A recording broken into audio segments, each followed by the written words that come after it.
Jake, that was fucking good.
Is going on, Guardians? Another day and another fusion rifle video. 2 fusion rifle videos in 2 days. Am I a fusion main now? No, I am not, but I tell you what I am a main of, asking for likes on my videos. So 2,200 likes. I don't know why I thought I'd switch it up from 2,000 likes. I asked for 2,000 likes on almost every video, so you know, I thought I'd bump it up. Also subscribe to the channel, I'd really appreciate it. Turn on notifications. Subbing to the channel really helps me out, so please consider subscribing. And once again, like the video. So in today's video, we're looking at the Trinary System. I stumbled across this weapon whilst trying to get a bottom dollar. High impact reserves, firmly planted, particle repeater, and arrowhead break, plus a handling masterwork. Very nice roll. This is an adaptive frame fusion rifle. Now in yesterday's video, I used the Exile's Curse, which is a high impact fusion rifle. And typically they have always been the best type of fusion rifle, bar none. But I'm going to tell you guys right off the bat, right as this video starts, that this thing right here is better than the Exile's Curse. In fact, I would go as far as to say that it's better than any other legendary fusion rifle in the game that I have used recently. I am being serious. Adaptive frames may be the fusion rifle meta.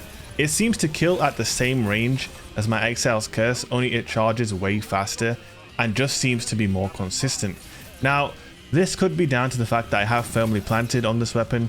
Firmly planted is by far the #1 S tier perk on fusion rifles. 100%. Crouching or sliding whilst charging and firing your shot gives you an incredible level of consistency, and it also increases the one-hit kill range due to the consistency of the bolts always landing. The range on this thing is really nice, and with it having a charge time a fair bit faster than your typical high impact fusions, as well as having much better handling and stability. Yeah, adaptive frames, I don't know when they got buffed. I don't know if they ever got buffed. I don't know. You guys know I don't use fusion rifles a whole bunch, but I've got to say I had a ton of fun. I think I racked up close to 300 kills in like a 1 or 2 hour play session at most using this weapon, and I was getting high kill games basically every game I played using this weapon.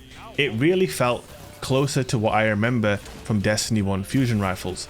Of course, it is a hit scan weapon, it's not a projectile based fusion like Destiny 1 fusions, but I don't know, there was something about the consistency and the lethality of the weapon. I was consistently getting multi-kills with this thing, to the point where I just felt incredibly confident in this weapon. And that's something I think a lot of fusion rifle users probably don't feel these days. That's why they all use Bastion, right? Because with Bastion, you know it's going to kill your opponent if you're in that kill range. Oftentimes with fusions these days, regular legendary fusions, you'll think you're going to get a kill, and for whatever reason, your opponent just doesn't die. Now don't get me wrong, that did happen a couple of times with this weapon as well, but very rarely. Most of the time, whoever I was fighting just got absolutely splattered. Now here I was close to a reran, but once again I choked and we got smashed out of our behemoth super. But no matter, we went on a bunch of like 10 kill streaks in this game, and it was just a ton of fun to use this weapon. It's just a real satisfying feeling taking out shotgunners and people generally running meta loadouts and setups with the Trinary System. I mean, I can't remember the last time I've been killed by this gun. In fact, I don't think I ever have been killed by it. I don't know. Have you guys been killed by the Trinary System? I want to know if any of you guys have been using this weapon. I think it's funny that I got this gun whilst farming for a bottom dollar, and I basically dismissed it, and every time I got one of these to drop, I was getting super agitated because they were dropping like candy for me in my Gambit session. You guys might have seen the highlights from that said Gambit session. I uploaded it a couple of days ago, but basically I went in there to try and get a bottom dollar. I didn't get any bottom dollars from my run, but I got a bunch of these Trinary Systems, and this one obviously rolled with Firmly Planted, which I already spoke about, and also High Impact Reserves, which is a great perk on fusions. Obviously you're going to be low on ammo every time you spawn up, and therefore the perk is going to be active very frequently, and it does a bunch of work on this gun, adding extra damage combined with the increased charge rate compared to high impacts, as well as the Firmly Planted consistency. Yeah, there was a lot of work being put in here. Yes, I was on Behemoth again. I definitely prefer running Behemoth for fusion rifles just because of the slide. Now you could say the same thing for shotgunning, but especially with something like Firmly Planted, you're going to get so much more use out of Firmly Planted on Behemoth because you slide longer, and the longer you're sliding, the more active you have Firmly Planted, and the more often Firmly Planted is active, the more consistent and lethal whatever weapon you're using is going to be. That definitely counts extra for fusions. It just makes the gun so consistent and reliable to the point where I just felt extremely comfortable. Like I already said, every time I locked my sights on someone anywhere within around, I want to say, a 20-meter range, they would go down. It's also very good against Bastion for that reason, because it does have slightly more range than Bastion, and it obviously has a faster charge time, I believe, and doesn't require you to use an exotic. One cool thing I was doing was rocking Lumina with this weapon, getting a damage buff with a Lumina kill, and then switching to the fusion and putting in work. In this game we got 44 defeats. Could have been better, but we'll take it. Hope you guys enjoyed the video. If you made it all the way to the end and you haven't subscribed, consider subscribing, like the video as always, and I will see you in the next video. Peace.